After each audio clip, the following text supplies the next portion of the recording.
Love today படத்தில் love பண்ணும்போது உத்தமன் பிரதீப் வந்து நிக்கிதா மேலே ஆரம்பத்தில் உண்மையாக பாசமாக லவ் பண்ணுவார். இது ஃபோன் எக்ஸ்சேஞ்ச் ஆனதுக்கு அப்புறமாட்டி சந்தேகப்பட்டு சண்டை வர மாதிரி காட்டியிருப்பாங்க. இதே மாதிரி டிராகன் படத்துலையும் ஃபஸ்ட்டு ராகவன் வந்து நல்லா படிக்கிற பையனாக இருப்பார். அதுக்கப்புறமாட்டி ஸ்கூல் படிக்கிற பொண்ணுக்கிட்ட வந்து லவ் ப்ரப்போஸ் பண்ணுவார். அந்த பொண்ணு வந்து ராகவனை வேண்டான்னு சொல்லிடும். அதுக்கப்புறம் தான் காலேஜ் படிக்கும்போது ரவுடியாக மாறுற மாதிரி காட்டியிருப்பாங்க. பிரதீப் ரங்கநாதன் நடித்து ரீசெண்டாக ரிலீஸ் ஆன படம் டிராகன். இந்த படத்துக்கும் லவ் டுடே படத்துக்கும் இருக்கிற சிமிலாரிட்டி சீன்ஸ் தான் நாம இந்த வீடியோவில் பார்க்க போகிறோம். டிராகன் படத்தில் கண்டிப்பாக ஸ்பாய்லர்ஸ் இருக்கும். ஸோ படத்தை பார்த்தவங்க இந்த வீடியோவை பாருங்க. லவ் டுடே படத்தில் அவங்க அப்பாவை மீட் பண்ணுறதுக்கு முன்னாடி நிக்கிதாவும் உத்தமன் பிரதீப்பும் ரிகர்சல் பார்ப்பாங்க. அப்போ நிக்கிதா என்ன சொல்லியிருப்பாங்க அப்படின்னா, ஃபர்ஸ்ட் பொண்ணை எங்கே மீட் பண்ண அப்படின்னு எங்கள் அப்பா கேட்டால் என்ன பதில் சொல்லுவ அப்படின்னு கேட்பாங்க. அதுக்கு ஃபேஸ்புக்னு உத்தமன் பிரதீப் வந்து சொல்லியிருப்பாரு. இல்லை நீ ஃபேஸ்புக்னு சொல்லாத காலேஜ்னு சொல்லு அப்படின்னு சொல்லியிருப்பாங்க. அதே மாதிரி டிராகன் படத்துலையும் ராகவன் வந்து ஹீரோயினை காலேஜில் தான் லவ் பண்ணுற மாதிரி காட்டியிருப்பாங்க. லவ் டுடே படத்தில் தம் அடிக்கிறது தண்ணி அடிக்கிற பழக்கம் இருக்கும். அதே மாதிரி டிராகன் படத்துலையும் தண்ணி சிகரெட் அடிக்கிற பழக்கம் இருக்கும். லவ் டுடே படத்தில் உத்தமன் பிரதீப்புக்கு 4 க்ளோஸ் ஃப்ரெண்ட்ஸ் இருப்பாங்க. அதே மாதிரி டிராகன் படத்துலையும் ராகவனுக்கு 4 க்ளோஸ் ஃப்ரெண்ட்ஸ் இருப்பாங்க. லவ் டுடே படத்தில் இன்ஸ்டாகிராம் டிக்டாக்னு இந்த மாதிரி சோஷியல் மீடியா ஆப்ஸ் எல்லாம் வந்து ஓப்பன் பண்ணதுக்கு அப்புறம் தான் பிரச்சனையே ஸ்டார்ட் ஆகும். அதே மாதிரி டிராகன் படத்துலையும் ராகவன் வந்து வேலைக்கு போகாமல் இன்ஸ்டாகிராமில் ரீல்ஸ் தான் பண்ணிக்கிட்டு இருப்பாரு. ஸோ இங்கேயுமே சோஷியல் மீடியாவை யூஸ் பண்ணியிருப்பாங்க.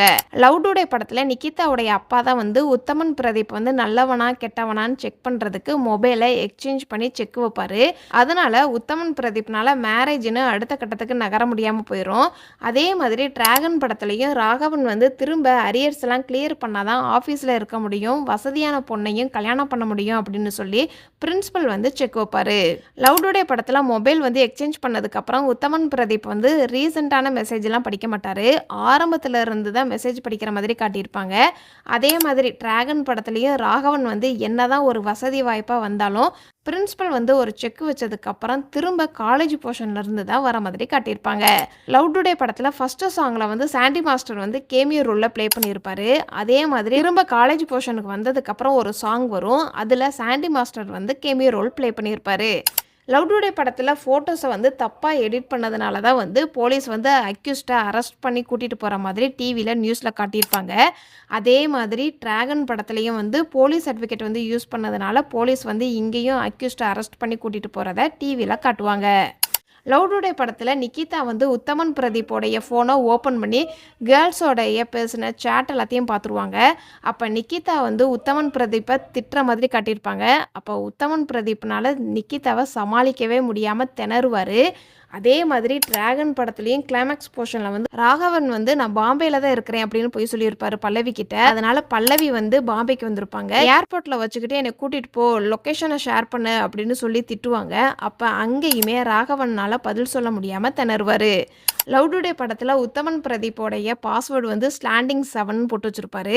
அதே மாதிரி டிராகன் படத்துலையும் ராகவன் வந்து 7 வருஷத்துக்கு அப்புறமா பிறந்த குழந்தை அப்படின்னு சொல்லியிருப்பாங்க. ஸோ 7 வருஷம் கழிச்சு பிறந்த குழந்தை அப்படிங்கிறதுனால மட்டும்தான் வந்து அவங்க அப்பா வந்து எதுனாலும் ராகவனுக்கு செய்கிற மாதிரி காட்டியிருப்பாங்க. லவ் டுடே படத்தில் உண்மையாக இருக்கணும், ட்ரஸ்டாக இருக்கணும் அப்படின்னு சொல்லியிருப்பாங்க. டிராகன் படத்தில் வந்து ஏமாற்றி முன்னேறுபவனுக்கும் உண்மையாக உழைச்சி தோக்குறவனுக்குமான வித்தியாசத்தை காட்டியிருப்பாங்க. லவ் டுடே படத்தில் ஹீரோவோடைய அம்மா வந்து ஹீரோவுக்கு ஒரு அட்வைஸ் பண்ணுவாங்க கிளைமேக்ஸ் போர்ஷனில். எப்போ வேணாலும் கிடைக்கும் அப்படின்னு சொல்லிட்டு தானே நீ கையில் போட்டிருக்கிற காப்பை என்னை நம்பி கலட்டி கொடுத்த அப்படின்னு இந்த மாதிரியெல்லாம் ஒரு டைலாக் வரும். அதே மாதிரி டிராகன் படத்துலேயே வந்து கிளைமேக்ஸில் அவங்க அப்பா வந்து என்ன சொல்லியிருப்பாரு அப்படின்னா, நீ நேர்மையாக இருக்கிற, எல்லாமே போயிடுச்சு அப்படின்னு நீ வருத்தப்படாத, அப்பா நான் இருக்கிறேன் பார்த்துக்கலாம் அப்படின்னு ஒரு ஆறுதல் மாதிரி சொல்லுவார். லவ் டுடே படத்தில் நிக்கிதா வந்து அதிகமாக பிங்க் கலர் ட்ரெஸ் தான் வந்து யூஸ் பண்ணுவாங்க.